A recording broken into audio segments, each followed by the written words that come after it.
해바라기 수학교실의 오쌤입니다. 오늘은 곱셈과 나눗셈이 섞여 있을 때 어떻게 계산을 하게 되는지 알아보도록 하겠습니다. 간단한 덧셈부터 시작을 해보도록 할게요. 모든 계산은 기본적으로 앞에서부터 순서대로 합니다. 그런데 덧셈은 교환법칙과 결합법칙이 성립하죠. 이 말은 어떤 수를 먼저 계산을 하든 전혀 상관이 없다는 거예요. 자, 이렇게 4장의 카드에 적힌 수를 모두 더해라 라고 하면 쌤은 이렇게 그리고 이렇게 짝을 지어서 더할 거예요. 왜냐면 이렇게 둘을 합해도 그 값이 5고 이렇게 둘을 합해도 그 값이 5죠. 다 더하면 10입니다. 순서대로 계산을 하는 것보다 간단하죠. 이 계산 과정을 식으로 정리를 해보도록 할게요. 이렇게 더하고 이렇게 더하기 위해서 수의 배열을 바꾸어 줍니다. 그런 다음에 이렇게 둘을 묶어서 계산을 하고 이렇게 둘도 묶어서 계산을 합니다. 5와 5의 합이죠. 결과는 10입니다. 자, 이렇게 계산을 하는 것이 가능한 이유는 덧셈은 교환법칙과 결합법칙이 성립하기 때문이죠. 부호를 가진 수의 덧셈도 마찬가지예요. 이렇게 플러스 1, 마이너스 2, 플러스 3, 마이너스 4를 모두 더하시오 라고 하면 계산하는 사람에 따라 여러 가지 방법이 있을 수가 있습니다. 쌤은 이렇게 두 수를 묶을 거예요. 왜냐면 두 수의 합이 4고 마이너스 4와 합하면 0이 되기 때문이죠. 이렇게 세 수를 합한 값이 0이므로 결과는 마이너스 2가 됩니다. 또는 양수는 양수끼리, 음수는 음수끼리 묶어서 계산을 하는 것이 편한 사람은 이렇게 두 수와 이렇게 두 수로 묶을 수도 있겠죠. 양수의 합은 4고 음수의 합은 마이너스 6으로 이 둘을 합해도 결과는 똑같죠. 마이너스 2입니다. 이 과정을 식으로 나타내면 수의 순서를 바꿔주고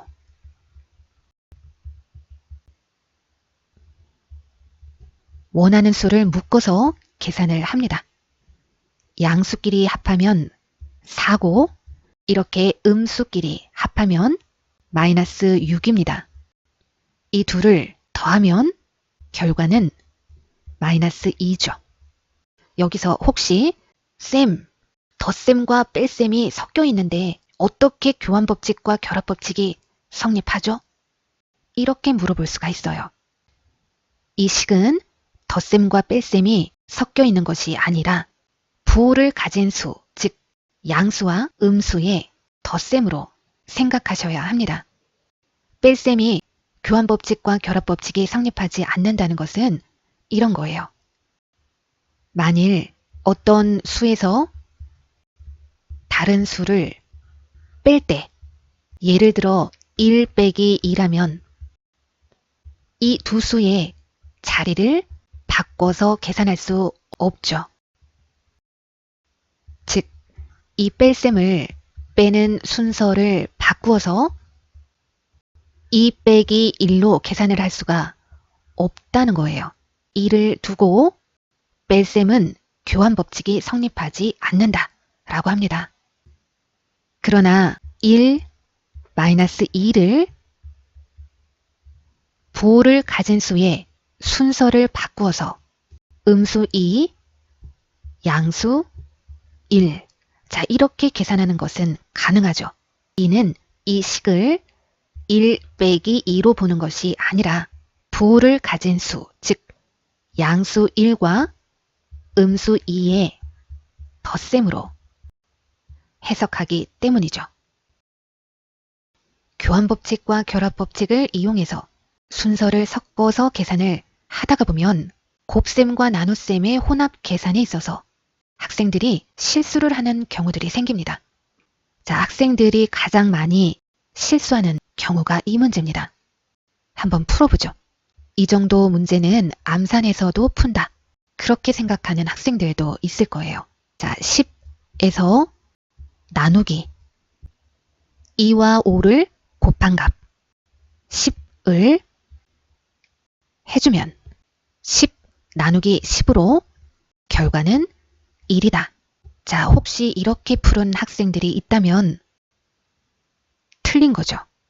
자, 왜 틀렸는지, 어떤 실수를 했는지 확인을 해보도록 하겠습니다. 자, 우리 형 나이는 몇 살일까요? 이 학생은 10살입니다. 우리 형 나이는 제 나이의 반의 5배예요. 이 학생이 이렇게 얘기를 했다면 형 나이를 계산을 해볼 수가 있죠. 몇 살일까요? 10살의 반은 5살이죠. 그것의 5배는 25. 형은 25살이라는 뜻이죠. 자, 이 계산 과정을 식으로 나타내면 우리 형 나이는 제 나이의 반의, 즉 나누기 2한 값의 5배예요. 곱하기 5죠. 자, 이렇게 식으로 나타내진다면 이 계산은 먼저 10에서 1을 나누고 그 값에 5를 곱합니다. 이렇게 25가 나옵니다. 자, 아까 학생들이 실수한 것은 이런 계산에 있어서 뒤에 있는 수를 먼저 계산을 해준 겁니다. 이걸 10 나누기 10으로 계산해서 1로 처리하게 되면 안 되는 거예요. 나눗셈과 곱셈이 섞여 있을 때는 반드시 앞에서부터 순서대로 계산을 해줘야 합니다. 그런데 이럴 때는 어떻게 계산이 될지 확인을 해보죠. 10을 2와 5의 곱으로 나누어라. 자, 이 계산은 10을 2와 5의 곱인 10으로 나누라는 거예요. 결과는 1이죠. 그렇다면 이렇게 계산이 되기를 원한다면 식으로는 어떻게 나타내야 하냐면 이렇게 써야 합니다. 10을 나누세요. 얼마로? 2와 5를 곱한 값으로. 이 둘을 먼저 계산을 하라고 요구를 할 때는 반드시 괄호를 쳐줍니다. 이렇게 묶어주면 10을 2와 5의 곱으로 나누라는 뜻이 됩니다. 이제 정리를 해보면 누구의 풀이가 맞는 걸까요? 앞에서부터 순서대로 풀어준 혜정이의 풀이가 맞는 겁니다. 선민이는 이렇게 괄호가 되어 있었다면 맞는 거겠죠. 곱셈과 나눗셈의 혼합 계산은 순서대로 계산한다는 것을 꼭 기억을 하십시오. 그런데 만일 나눗셈을 곱셈으로 바꿔서 풀게 되면 어떨까요? 나눗셈은 곱셈으로 바꿀 수가 있죠. 나누는 수에 역수를 취합니다. 또 5를 곱합니다. 이렇게 곱셈으로 바뀐 다음에는 어떤 수를 먼저 계산을 하더라도 전혀 상관이 없습니다. 자, 순서대로 계산을 한다면 5 곱하기 5죠. 25입니다. 그런데 이를 10 곱하기 5 곱하기 2분의 1 이 두 수의 순서를 바꿔서 5와 10을 먼저 계산을 해도 괜찮아요. 이렇게 계산을 해줘도 결과는 똑같습니다. 왜냐하면 곱셈은 교환법칙과 결합법칙이 성립하기 때문이에요. 곱셈의 교환법칙과 결합법칙을 이용해서 어떻게 문제를 풀어줄 수 있는지 알아보도록 하죠. 이렇게 세 수를 곱할 때 만일 순서대로 곱한다면 약분이 되는 수가 없습니다. 이렇게 두 수를 봤더니 약분이 되죠. 그렇다면 이 두 수의 자리를 살짝 바꿔줄 수가 있어요.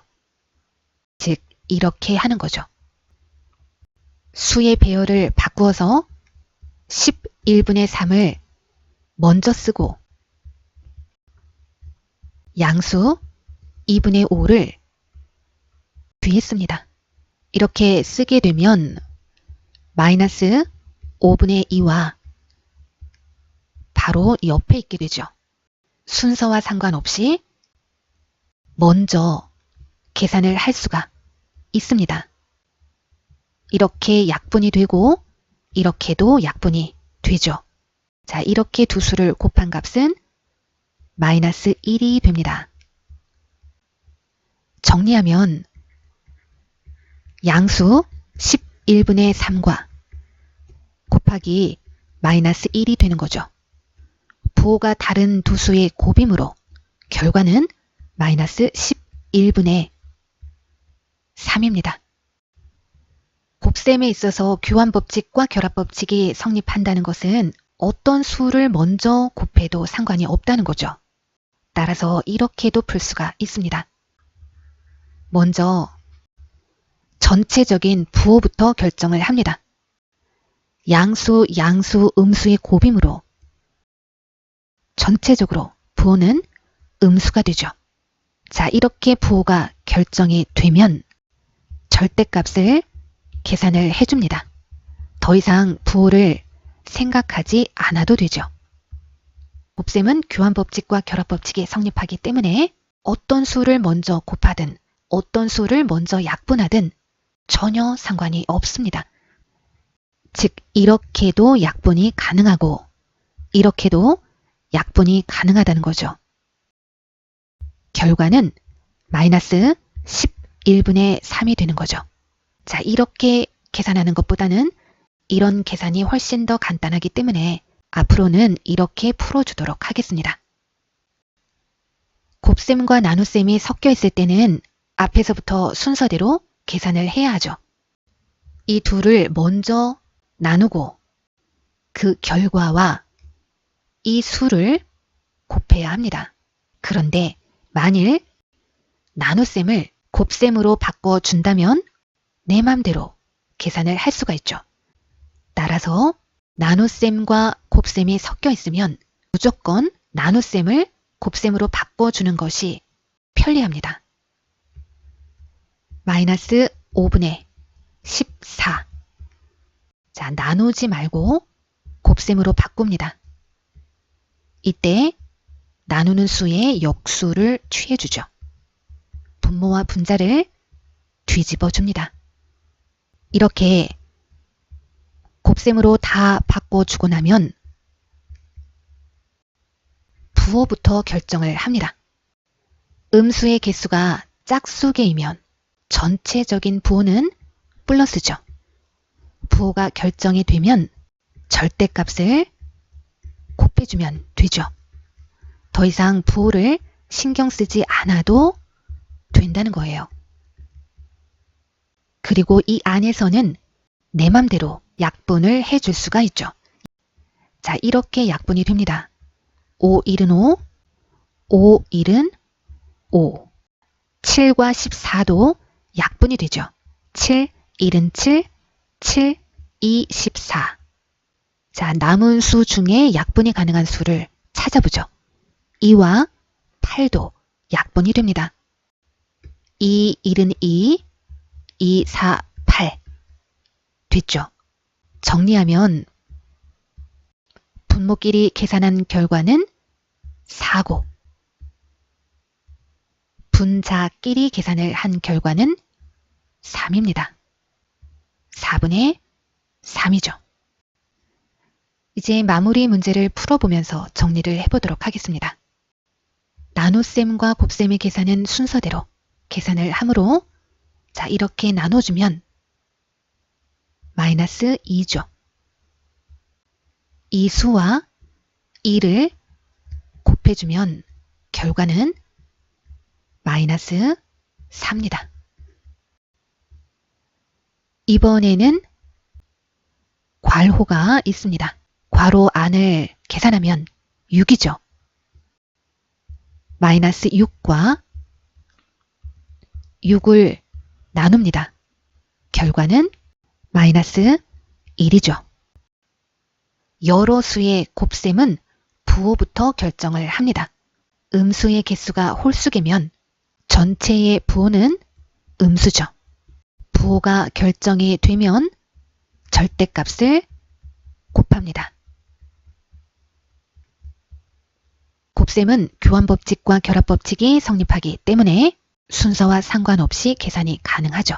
이렇게 곱하면 10이죠. 따라서 계산 결과는 음수 21과 10을 곱한 값 210입니다. 곱셈과 나눗셈의 혼합 계산도 부호부터 결정합니다. 음수가 홀수개면 전체적인 부호는 음수죠. 절대값을 곱하는 과정에서 나눗셈은 곱셈으로 바꿔주고 분모와 분자를 뒤집어 줍니다. 자, 약분이 되는 수는 없는지 확인해 보죠. 5와 15가 약분이 되네요. 5, 1은 5, 5, 3, 15. 자, 약분하고 남은 3이 9와 약분이 됩니다. 3, 1은 3, 3, 3은 9. 2와 8도 약분이 되죠. 2, 1은 2, 2, 4, 8. 자, 이렇게 둘도 약분이 되죠.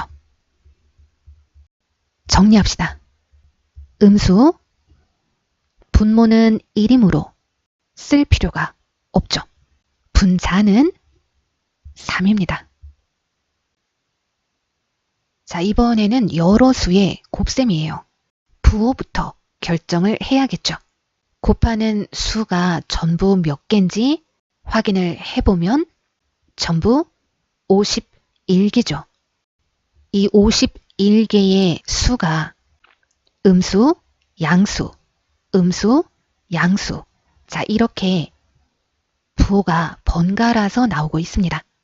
이 말은 여기까지는 50개의 수 중에 양수의 개수와 음수의 개수가 반반이라는 뜻이겠죠. 50개 중에 25개는 양수, 나머지 25개는 음수겠죠. 자, 확인을 해보면 분자가 홀수일 때가 음수고 분자가 짝수일 때 양수라는 것을 알 수가 있습니다. 그럼 전체적으로 음수는 모두 몇 개일까요? 26개라는 것을 확인을 할 수가 있겠죠. 따라서 전체적인 부호는 양수입니다. 자, 부호가 결정이 되면 이제는 절대값을 계산을 하면 되죠. 자, 이렇게 수를 나열을 해줍니다. 마지막으로 52분의 51까지 자 이렇게 곱합니다. 이제 약분을 해야겠죠. 자, 이렇게 약분이 됩니다. 이렇게도 약분이 되죠. 이렇게도 약분이 된다는 것을 확인할 수가 있습니다. 그렇다면 분모와 그 다음 분자가 연쇄적으로 약분이 되죠. 즉 이렇게 여기까지 약분이 됩니다. 마지막으로 분모와 분자가 이렇게 약분이 되겠죠. 자, 이제 정리를 해보면 분모에 남아있는 수는 52고 분자는 모두 약분이 되었죠. 따라서 답은 52분의 1입니다. 자, 이번에는 여러 수의 나눗셈이죠. 나누는 수를 확인을 했더니 99개입니다. 부호는 마이너스와 플러스가 번갈아 나오고 있습니다. 분자가 홀수이면 음수고 분자가 짝수면 양수죠. 자, 전체적으로는 부호가 어떻게 결정이 될까요? 98개보다 하나가 더 많다고 파악을 해도 되고 100개 중에서 하나가 부족하다고 파악을 할 수도 있습니다. 만약에 전부 100개라면 이 중에 양수와 음수가 각각 절반이므로 양수도 50개, 음수도 50개겠죠. 자, 100번째 오는 수는 양수이므로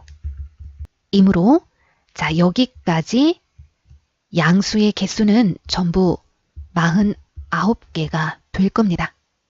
우리가 필요한 것은 음수의 개수죠. 음수가 짝수개이면 전체 부호는 양수입니다. 자, 부호를 결정을 했으므로 이제 절대값을 나열을 합니다. 절대값을 나열을 하면서 나눗셈은 곱셈으로 바꾸고 자, 분모와 분자는 뒤집어 줍니다. 자, 이렇게 뒤집어 주면 3분의 4죠. 곱하기 자, 이렇게 나열하고 분모와 분자를 뒤집어 줍니다. 곱하기 분모와 분자를 뒤집으면 99분의 100이죠. 자, 이제 약분을 해보죠. 자, 이렇게 약분이 될 것 같습니다. 분자가 이쪽 분모와 약분이 되죠. 자, 여기서도 이렇게 약분이 됩니다. 수의 배열이 규칙성이 있기 때문에 이렇게가 약분이 될 겁니다. 마찬가지로 이렇게도 약분이 되겠죠. 그럼 이렇게 약분되고 자, 약분이 되고 약분이 되면 남아있는 수 중에서도 약분이 되는 수를 확인을 해줍니다. 2와 100이 약분이 되죠. 또 2와 50이 약분이 됩니다. 자, 계산 결과는 정리하면 25입니다.